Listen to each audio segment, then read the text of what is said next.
로마서 12장 15절 16절 여러분 같이 읽죠. 한 목소리로 두 절인데 같이 함께 읽겠습니다. 기뻐하는 자들과 함께 기뻐하고 슬피 우는 자들과 함께 슬피 울라. 서로를 향해 같은 마음을 가지라. 높은 것에 마음을 두지 말고 도리어 낮은 처지에 있는 사람에게 겸손히 행하라. 너 스스로 지혜롭다고 자만하지 말라. 아멘.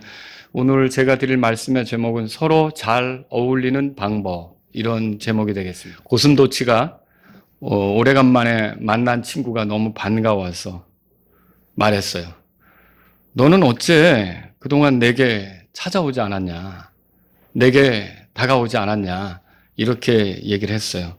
근데 그 오래간만에 만난 짐승은 너는 너 자신을 너무도 모르고 있구나 하고 그냥 지나갔대요. 왜 그랬냐면 가시가 돋쳐 있잖아요. 그리고 어떻게 가까이 다가갈 수가 있어요. 괜히 잘못 건드렸다가 찔릴 수밖에 없는데 사람 사이에도 그런 경우가 있다는 거죠. 까칠한 태도와 자극적인 말, 이런 걸로 상대를 힘들게 하면서 나를 찾아오지 않을 때는 어떻게 합니까? 외롭다. 그리고 고독하다.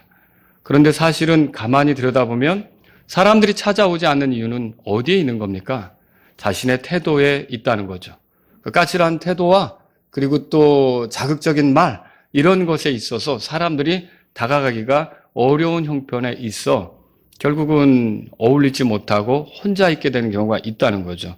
제가 오늘 여러분하고 같이 나누려고 하는 내용이 그겁니다. 그러면 사람들하고 잘 어울리려면 어떻게 해야 될까? 자, 이거는 교회 생활에도 적용이 될 수가 있고 여러분이 구원받은 가족들끼리 살아갈 거 아닙니까? 가정에서도 내가 아빠나 엄마랑 어떻게 잘 어울리고 또 내가 내 동생들하고 형제들하고 어떻게 잘 어울리고 내가 자녀들하고 어떻게 잘 어울릴 수 있는가, 이런 것들을 이 말씀을 통해서 한번 찾아보도록 하겠습니다. 여러 가지로 말할 수가 있겠지만 크게 두 가지로 이 본문을 통해서 15절에서 하나, 16절에서 하나 여러분에게 말씀드리려고 해요. 그러면 15절에서 발견할 수 있는 건 뭐냐면 첫 번째가요. 다른 사람에게 공감하라 이겁니다. 뭐라고요?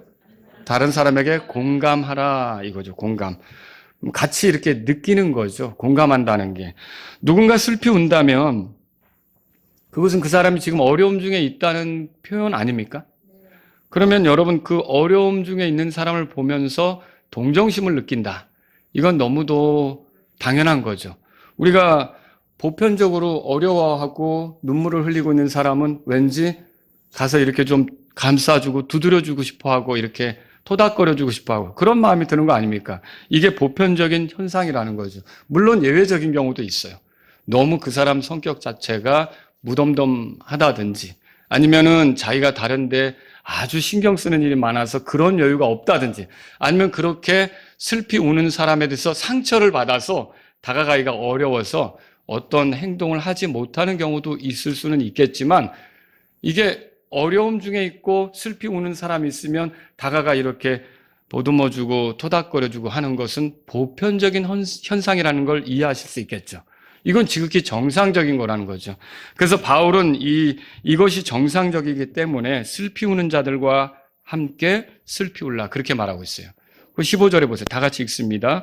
기뻐하는 자들과 함께 기뻐하고 슬피 우는 자들과 함께 슬피 울라. 그러니까 정상적인 삶을 살라는 거죠. 그런 뜻으로 이렇게 슬픔에 쌓인 사람들을 같이 격려하고 위로하고 그렇게 같이 울어줘라, 이런 식으로 말하고 있다는 거죠. 근데 반대로 기뻐하는 자들은 어떻습니까? 기뻐하는 자들과 함께 기뻐하라 그렇게 말하고 있는데 어떻게 보면 슬피 우는 자들과 슬피 우는 것보다 기뻐하는 자들과 함께 기뻐하는 것이 더 어려운 일일 수 있습니다. 그게 왜 어렵지? 기쁜 일 아닌가? 이게 더 왜 어려운 건가? 여러분 이게 왜 어렵냐면요. 이기적인 본성 때문에 그렇습니다. 이기적인 본성의 특징이 뭐예요? 자기 중심적이죠. 그 자기 중심적인데 자기가 더 존중받고 싶어하고 자기가 더 주목받고 싶어하고 자기가 더 대접받고 싶은 마음이 있다 보니까 누군가 잘 되는 걸 볼 때 이게 같이 기뻐해야 되는데 그게 안 되는 거예요. 이기적인 본성, 여기에 빠진 사람의 특징이 뭐냐면 자기 연민에 빠져들어요. 자기 연민. 자기가 더 불쌍하다. 자기가 더 안 됐다. 자기가 더 정말 그 형편없는 위치에 있다. 이렇게 생각을 하다 보니까 결국 남들이 슬퍼할 때 같이 슬퍼하지도 못하고요. 남들이 기뻐할 때 같이 기뻐하지도 못하는 그런 가운데 있다는 거죠. 여러분, 이런 자기 연민에 빠진 사람이 어떻게 거기서 벗어날 수 있을까요? 여러분이 그리스도인이고 제가 그리스도인이라면 그리스도인에게 아주 최고의 불편한 그 액세서리가 자기 연민이라는 거예요. 그건 달고 다닐 필요가 전혀 없는 겁니다. 그거 달고 다닐수록 아주 불편하게 보이는 거죠. 여러분과 제가 자기 연민을 해결하는 방법은 다른 데 있지 않습니다. 찬송가에 나오듯이 주께로부터 받은 복을 세어보시면 돼요. 그분이 어떻게 나를 사랑하셨는지, 그분이 얼마나 나를 귀하게 여기시는지, 그분이 나를 위해 희생시킨 것이 무엇인지, 그분이 나를 위해 가지고 계신 계획이 뭔지, 그분이 나를 구원하신 거, 은혜로 구원하셨다는 거, 나를 구원하실 뿐만 아니라 혹시 여러분의 배우자가 구원받았다면, 여러분의 자녀들이 구원받았다면, 여러분이 혼자 신앙생활하지 않고 있다면 이런 거 다 복 아닙니까? 이런 받은 복들을 세어본다면 절대 자기 연민에 빠질 수가 없습니다. 오히려 뭐 할까요? 하나님께 감사만 할 수가 있겠죠. 근데 이게 자기 연민에 빠진 사람은 남들이 기뻐하는데 여기서 기뻐할 수가 없어요. 근데 기뻐하는 자들과 함께 뭐라고 돼 있어요? 기뻐하라고 돼 있는데 그게 안 되는 거예요. 또 남들이 슬피 울 때 같이 슬피 울어줘야 되는데 그게 아니에요. 내가 더 힘든 형편에 있고 내가 더 어렵다는 생각뿐이죠. 이거는 정말 이 15절의 말씀대로 할 수 있는 모습입니까? 아니라는 거예요. 그래서 자기 연민은 참 위험한 거고 자기중심적이며 이기적인 본성에서 나온 것이다. 그리스도를 따라가는 게 아니라는 거죠. 또 여러분 보세요. 이기적인 본성에 빠진 사람의 특징은 뭐냐면 다른 사람이 잘 될수록 상대적으로 내가 피해를 본다고 생각하는 사람이에요. 이런 사람은요, 그 다른 사람이 잘 될 때 내가 뭔가 더 손해를 본다 이런 생각이 빠지는 거예요. 우리가 기본적으로 보편적으로 어떤 생각을 하냐면 나보다 어려운 형편에 있는 사람은 내가 경쟁 상대로 생각을 안 해요. 그렇지 않습니까? 내가 그 사람하고 겨룰 필요가 없는 것 같아요. 이미 그가 나보다 힘이 드니까. 이미 그가 나보다 어려운 형편에 있으니까. 그러니까 그때는 우리가 막 그 사람하고 겨룰 필요가 없잖아요. 여유가 있죠. 그러니까 슬피 우는 게, 불쌍히 여기는 게, 동정심을 가지고 대하는 게 가능하죠. 근데 나보다 더 잘된 사람은 어떨까요? 그게 어려운 거예요. 나보다 더 잘된 사람에 대해서는요, 이게 같이 기뻐하는 게 왠지 그 사람이 잘됨으로 상대적으로 내가 손해본다고 생각하니까 그게 잘 안 되는 거죠. 여러분 옛말에 그거 있잖아요. 사촌이 땅을 사면 그게 나오는 거예요. 사촌이 땅을 사면 배가 아프다. 이 말이 왜 나오는 겁니까? 누군가 잘 되는 것이 우리의 시기심을 불러 일으킬 수 있다는 말이죠. 여기서 굉장히 중요한 게 뭐냐면 시기심이에요. 결국 다른 사람이 기뻐할 때 내가 기뻐하지 못하는 이유. 그것은 자기 연민도 이유가 될 수 있지만 시기심도 이유가 될 수 있다는 거죠.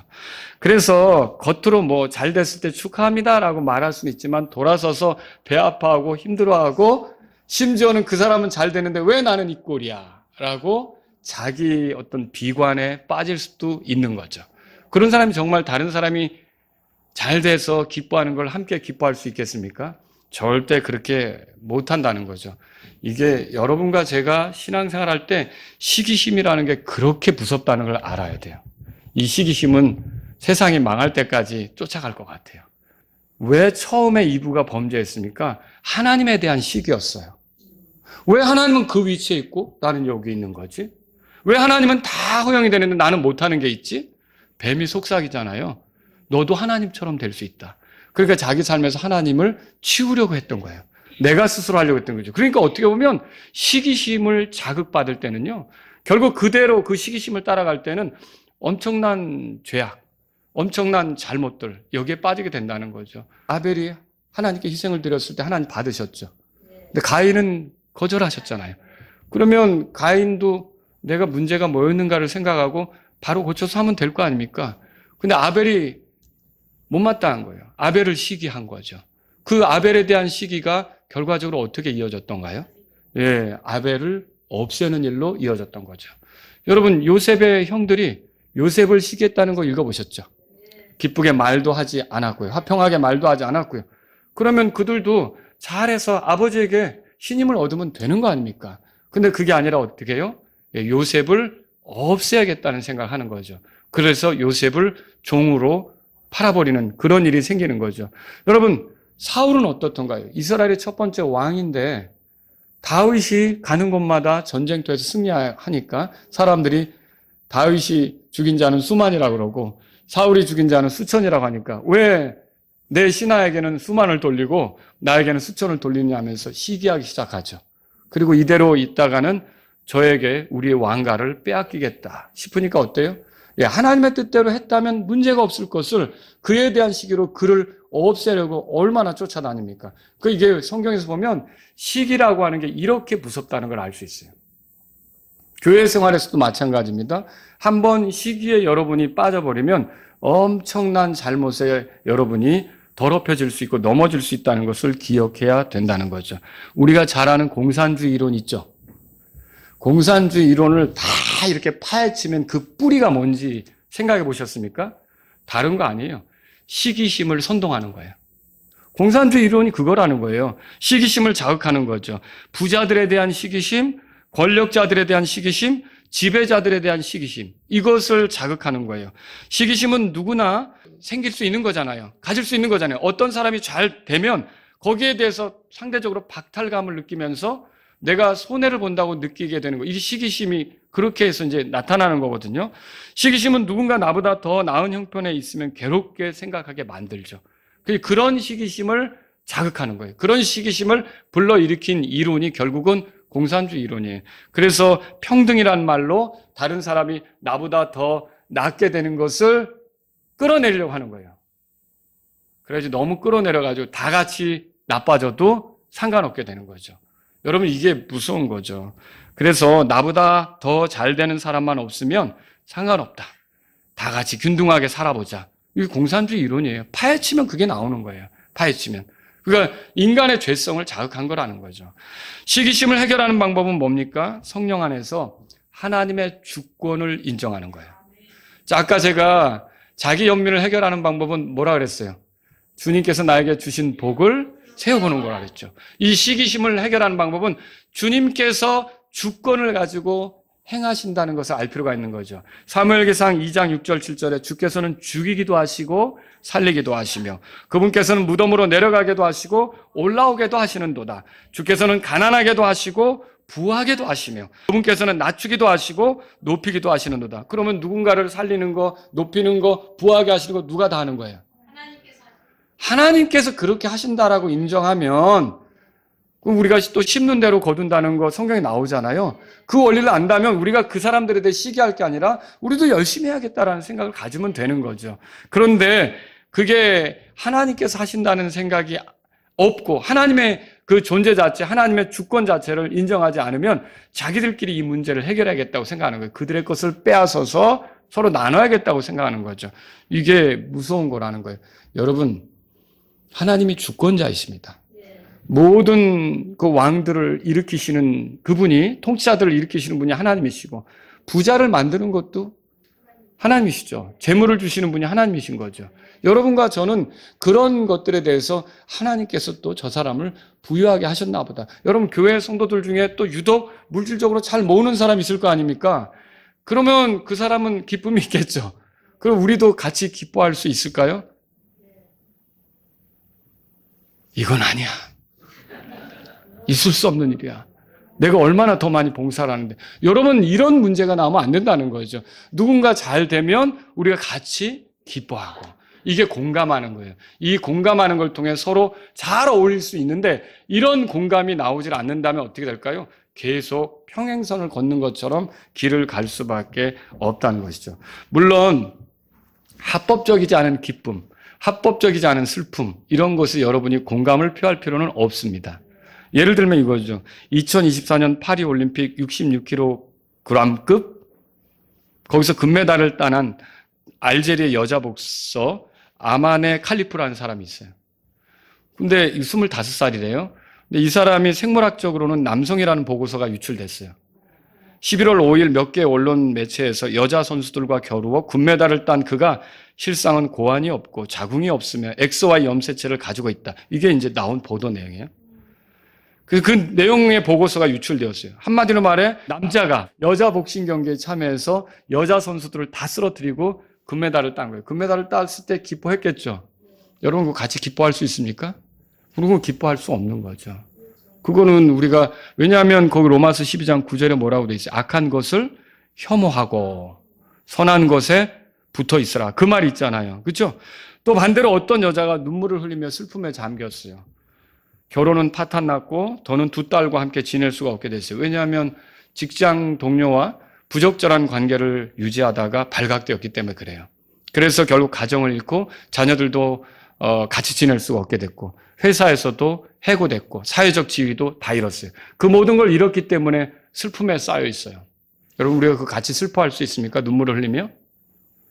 그런 걸로는 오히려 그 사람에게 다시는 그렇게 살면 안 된다고 권면을 할지언정 그녀가 잃어버린 것을 가지고 슬퍼하고 그런 건 아니죠. 그러니까 우리가 여기서 기뻐한다, 슬퍼한다 이런 건 뭐예요? 이거는 합법적으로 어떤 선한 추구를 해서 나타난 결과가 그런 것들이었을 때 그런 것들이었을 때 선에 붙어 있어서 나타난 결말들이 어떤 건 기쁨이 되고 어떤 건 슬픔이 될 수도 있잖아요. 그때 우리가 같이 기뻐하고 같이 슬퍼하는 것을 여기서 말한다는 거죠. 누군가 슬픔이나 기쁨에 대해 공감할 수 있는 경우는 그런 경우다라고 하는 거죠. 여러분 세상은 바울이 지금 이 15절에 권면하는 내용을 제대로 할 수 있을까요? 축구 선수들도 열심히 뛰어서 골을 넣으려고 하죠. 이제 그 축구 선수들만 운동장을 채운 게 아니라 관중석에서도 응원하는 사람들이 있습니다. 근데 응원하는 사람들이 어떻던가요?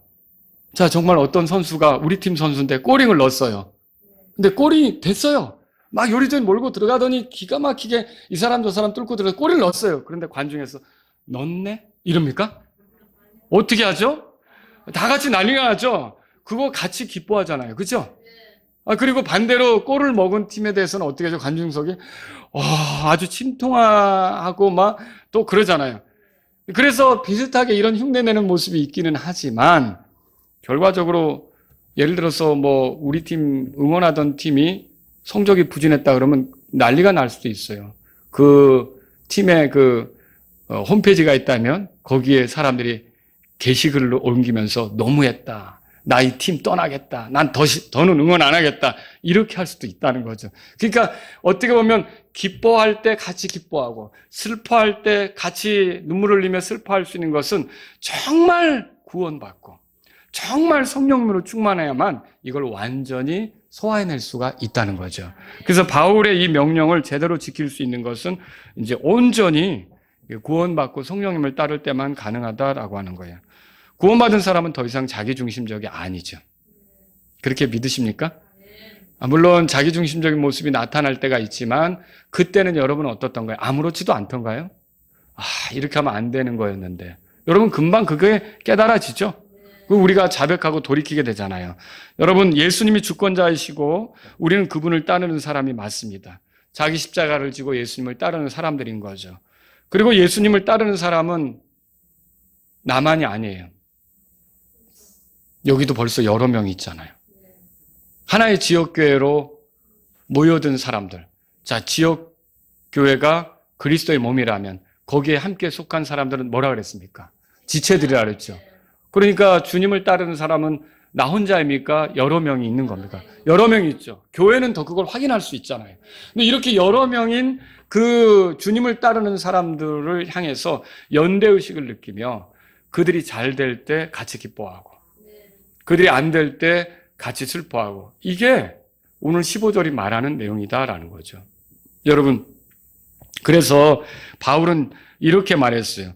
고린도전서 12장 26절에 어느 쪽이든 한 지체가 고통을 받으면 모든 지체가 그 지체와 함께 고통을 받고 혹은 한 지체가 존귀를 받으면 모든 지체가 그 지체와 함께 기뻐하느니라. 그게 뭐예요? 한 지체가 어려움을 당하면 그 지체에 대한 어려움은 그 지체에게로 한정돼서 끝나는 겁니까? 아니죠. 서로 연관성이 있게 된다는 거죠. 예, 제 큰아들이 이제 중학교 때 예배당에서 이렇게 뭐 여러 가지로 놀다가 좀 얌전히 놀아야 되는데 예, 잘못해서 팔이 부러졌어요. 그 엑스레이 가서 찍어보니까 팔이 완전히 그냥 딱 끊어졌더라고요. 이제 저희 큰아들 얘기를 하는 거예요. 근데 자, 팔이 부러졌을 때 제 아들이 어떻게 했을까요? 부러졌네? 이럴까요? 얼굴이 일그러지죠? 부러진 건 여기인데 얼굴에서 표정이 일그러지겠죠? 그리고 입은 어떻게 할까요? 뭐가 힘들다는 걸 입으로 표현할 거 아닙니까? 그리고 누군가 옆에 있으면 도움을 요청하는 그런 그 표현을 할 거 아닙니까? 다리는 어떻게 할까요? 가만히 그 자리에 있지 않고 빨리 도움을 받을 곳을 찾아가지 않겠습니까? 다른 손은 어떻게 해요? 이걸 또 받치고 감쌀 거 아닙니까? 뭐예요? 부러진 건 여기였는데 온 몸이 다 같이 반응하는 거죠. 그게 바로 이 로마서 12장 15절의 그 내용이라는 거예요. 기뻐하는 사람과 함께 기뻐하고 슬피 우는 사람과 함께 슬피 울라 그거죠. 우리가 하나의 지역교로서 예수 그리스도의 몸을 이루는 지체들로서 이렇게 살아갈 때 서로에 대해서 그렇게 할 필요가 있다는 것을 바울이 여기서 말해주고 있다는 거죠. 고린도후서 11장 29절에서 바울이 이렇게 말했어요. 누가 약하면 내가 약하지 아니하냐. 누가 실족하면 내가 애타하지 아니하냐. 무슨 말이에요? 그 사람이 그런 형편에 있으면 나랑 무관한 게 아니라 나도 그것 때문에 같이 힘들고 나도 그것 때문에 같이 약함을 느끼고 이런다는 거 아닙니까? 이것을 우리가 그 바울의 진술에서 발견할 수 있는 거죠. 그래서 그리스도인이 영적으로 자라가고 있다. 성장하고 있다. 그 증거는 어떻게 나타날까요? 이게 공감하는 것으로 나타나는 거예요. 다른 그리스도인들에 대해서 기뻐하는 자들과 같이 기뻐하고 슬피 우는 자들과 함께 슬피 우는 것으로 이렇게 나타나는 것이 이제 그리스도인이 성장한 모습 속에 보여지는 모습이다. 이렇게 정리할 수 있는 거죠. 자, 두 번째는 뭡니까? 우리가 16절에서 보려고 하는 건데 16절에서는요.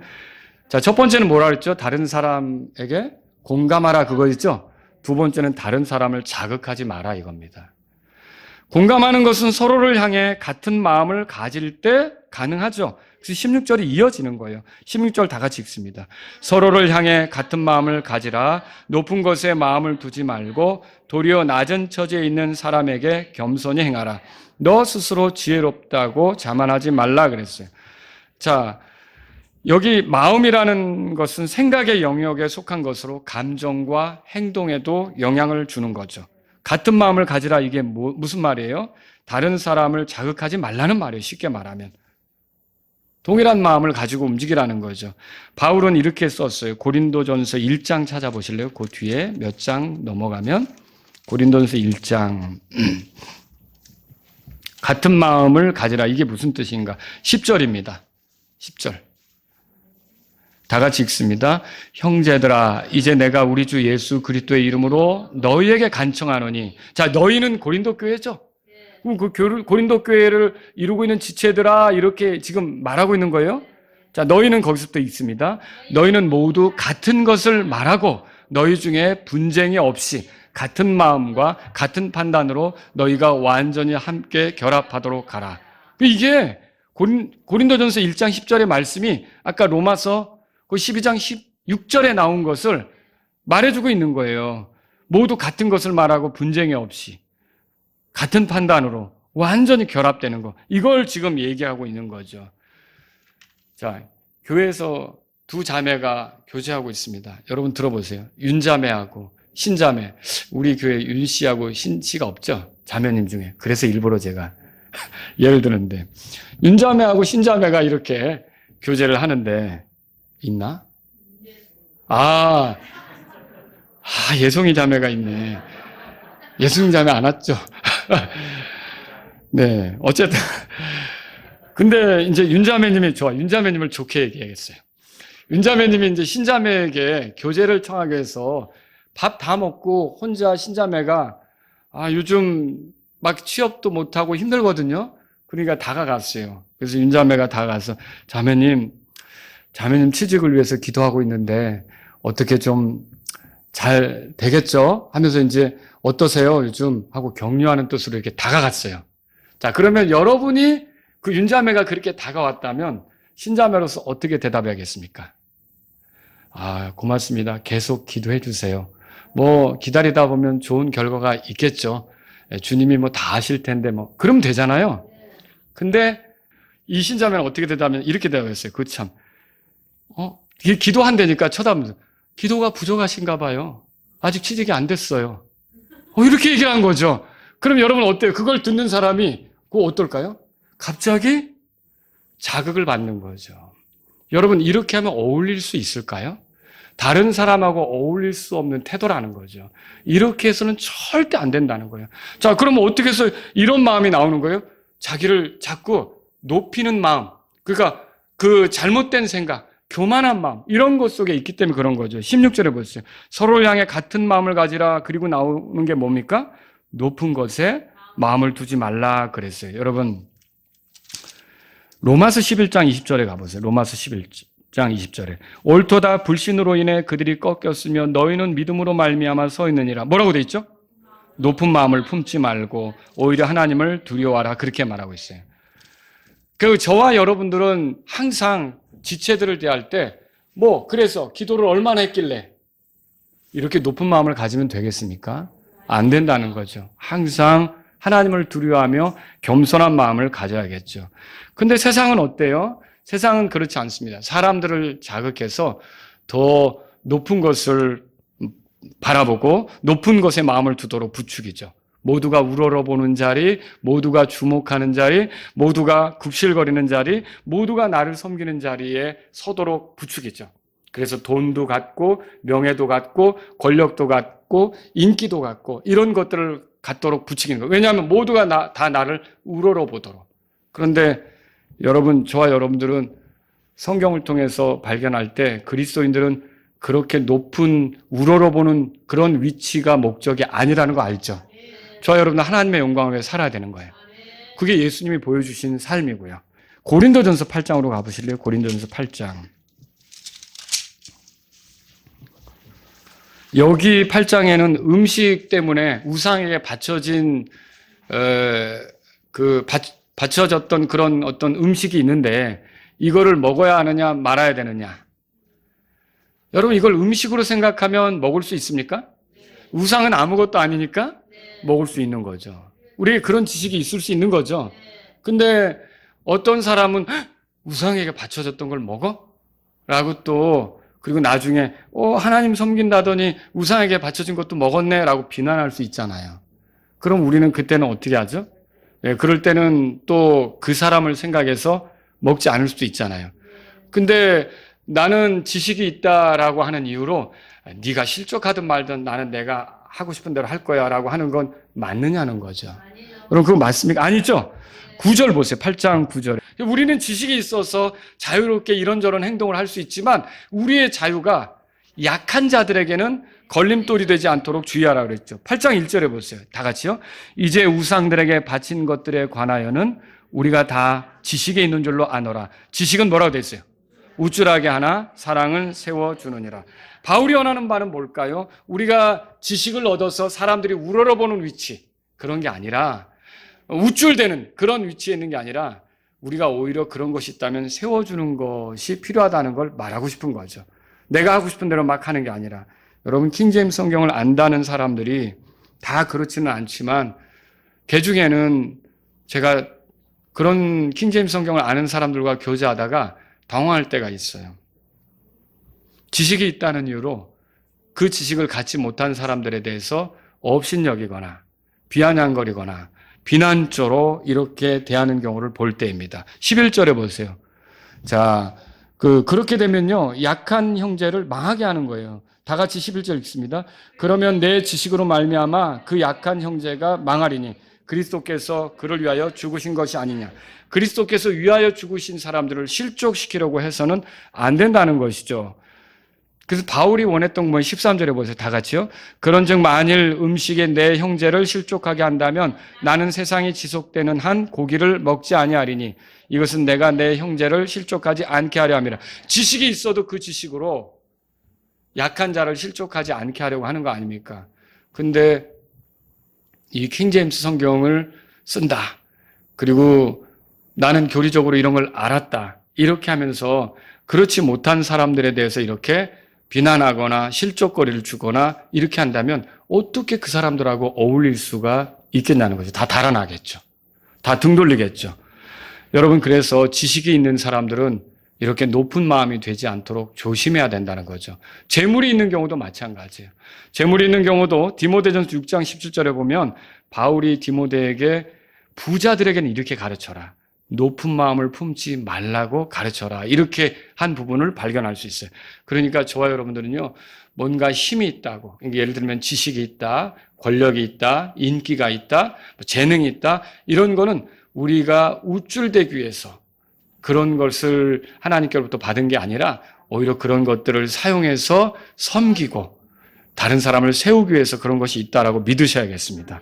본문에 보면요, 높은 것에 마음을 두지 말라고 했어요.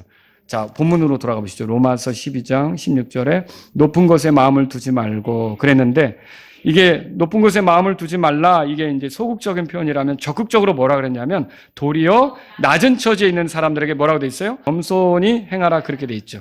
이 겸손히 행하라는 영어 단어는 킹제임스 성경에서 딱 한 번 등장하는데, 이거는 뭐냐면 우월한 지위나 존엄의 특권에서 내려와 열등한 사람들을 이해하고 품는 것, 그들에게 무리하게 하지 않는 것, 이런 것들을 의미하는 거예요. 이렇게 하신 분이 있죠. 예수님이시죠. 우월한 위치, 높은 권위에 있지만 이 땅에 내려오셔서 우리를 이해하고 다가오시고 품어주신 분 아닙니까? 물론 여러분과 제가 알아야 될 건 예수님이 세리의 친구가 되고 죄인들의 친구가 된다고 해서 그들의 죄를 용납하거나 그들이 잘못한 죄를 지지하거나 그랬습니까? 그건 아니었죠. 절대로 그렇게 하지는 않지만 그 사람들과 어울려서 그들을 회개시켜야 하기 때문에 그들을 이해하면서 그들에게 다가가셨던 걸 우리가 성경을 통해 본다는 거죠. 여러분, 성경 교리를 정확히 아는 일이 필요하지만 그것을 알게 되었다고 해서 모르는 사람들에게 우리가 비난하거나 함부로 하는 거, 이것도 알지 못한다고 우쭐대거나 이렇게 하는 것은 바람직하지 않다는 거죠. 저와 여러분도 처음부터 알았습니까? 아니죠? 그리고 성령님이 도와주셔서 안 거고, 내가 스스로 깨달은 게 아니라 진짜 베드로가 고백하는 것처럼 하늘의 아버지께서 너에게 그거 알게 하신 거다, 이런 것처럼 우리가 성령님께서 우리를 깨닫게 하시니까 안 거고, 또 누구도 나를 지도해 주는 사람이 없으면 내가 모를 수도 있는 거고, 근데 누가 나를 지도했기 때문에 내가 아는 거고, 그리고 또 어떤 경우는요, 한 번에 안 것도 아니에요. 정말 여러 번 얘기해야 드디어 그거였어, 그때서 깨닫는 경우도 있었다고요. 그렇지 않습니까? 그렇게 해서 알아놓고 이제 좀 알게 됐다고 모르는 사람은 그것도 모르고서 그렇게 한다고 이렇게 하는 것은 저와 여러분들이 그런 자세로 살면 다른 사람하고 잘 어울릴 수 있겠냐는 거예요. 그게 아니라는 거죠. 그렇게 하면 안 된다는 거예요. 오늘 우리는 높은 것에 마음을 두지 않도록 조심해야 하는 겁니다. 지혜롭게 보이고자 우쭐대는 것은 조심해야 되는 거죠. 예수님을 생각해 보세요. 지극히 높으신 분이시지만 스스로 낮아지셔서 얼마나 사람들을 이해하시고 품으시며 또 다가오셔서 같이 어울리려고 하셨는지, 너와 나는 격이 다르다, 이렇게 하면서 거리를 두고 있지 않았던 거죠. 여러분, 이런 자세가 필요하다는 거예요. 바울은 우리가 그분처럼 살아가야 된다는 걸 말하고 있어요. 예수님은 어떻게 하셨어요? 땅에 내려오셔서 인간 통치자의 권력을 받아들이셨고요. 그렇지 않습니까? 또 사람들을 섬기셨죠. 제자들의 발을도 씻어주시고 심지어는 죽기까지 순종하셔서 자기를 낮추셨잖아요. 이런 주님을 우리가 안다면 여러분 어떻습니까? 이런 주님처럼 우리도 다른 사람들을 향해서 그렇게 나아갈 필요가 있다는 거죠. 특히 세상은 어떠냐면 다른 사람을 밟고 서야 돼요. 내가 올라가려면 밟고 서야 되죠. 근데 예수님은 어떻게 합니까? 우리를 하늘 높이 올리기 위해서 자기 자신을 희생한 거잖아요.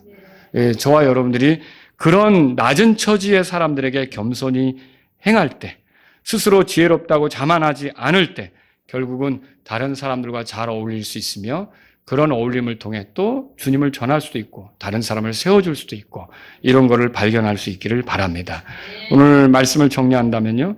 다른 이들과 잘 어울리려면 어떻게 해야 됩니까? 다른 이들에게 공감할 줄 알아야 됩니다. 기뻐하는 자들과 함께 기뻐하고 슬피 우는 자들과 함께 슬피 울고요.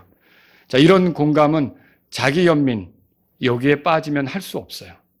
자기 연민은 어떻게 해결할 수 있다고 그랬어요? 예, 내가 주님께로부터 받은 복을 세워보세요.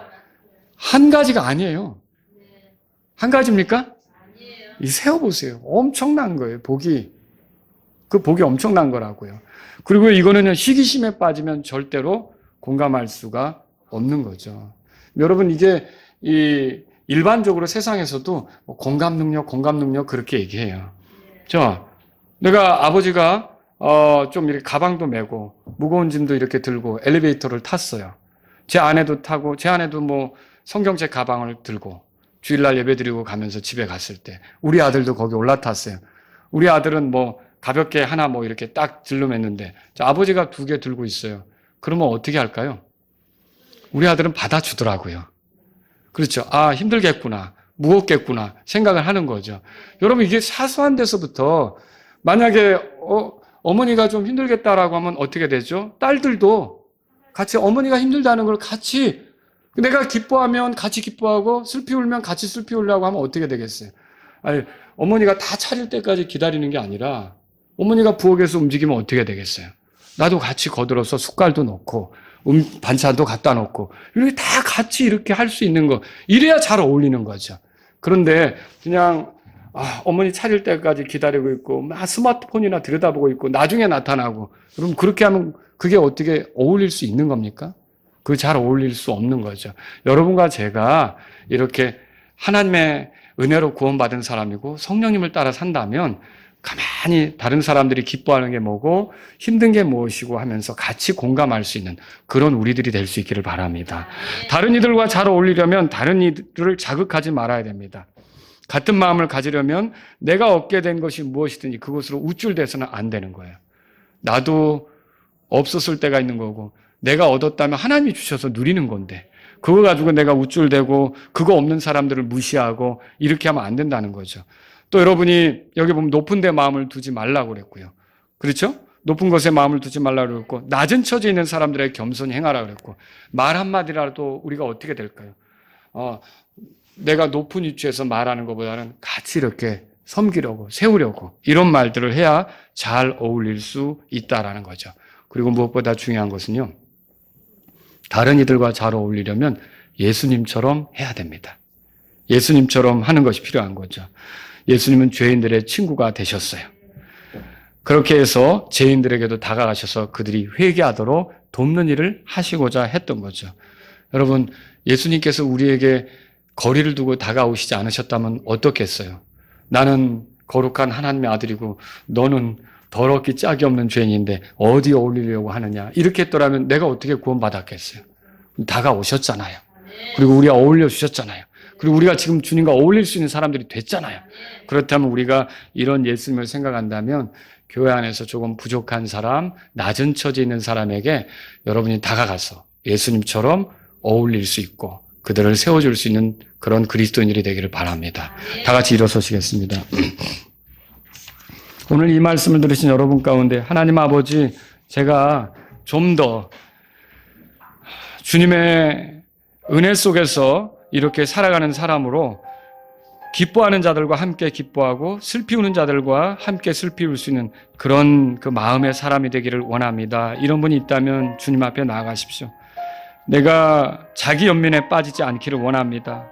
시기심에 노예가 되지 않기를 원합니다. 다른 사람들을 기쁘게 세워주고 어려움에 처한 사람들에게 같이 이렇게 그 마음으로 함께하는 그런 사람이 되기를 원합니다. 이런 분이 있다면 이 시간 주님 앞에 나아가십시오. 또한 여러분이 먼저 누리게 된 좋은 것들을 가지고 우쭐대지 않으며 낮은 처지에 있는 사람들을 도와주겠다라고 생각하는 사람들이 있다면 다가가겠다, 어울리겠다 이런 사람이 있다면 여러분 주님 앞에 나아가시기 바랍니다.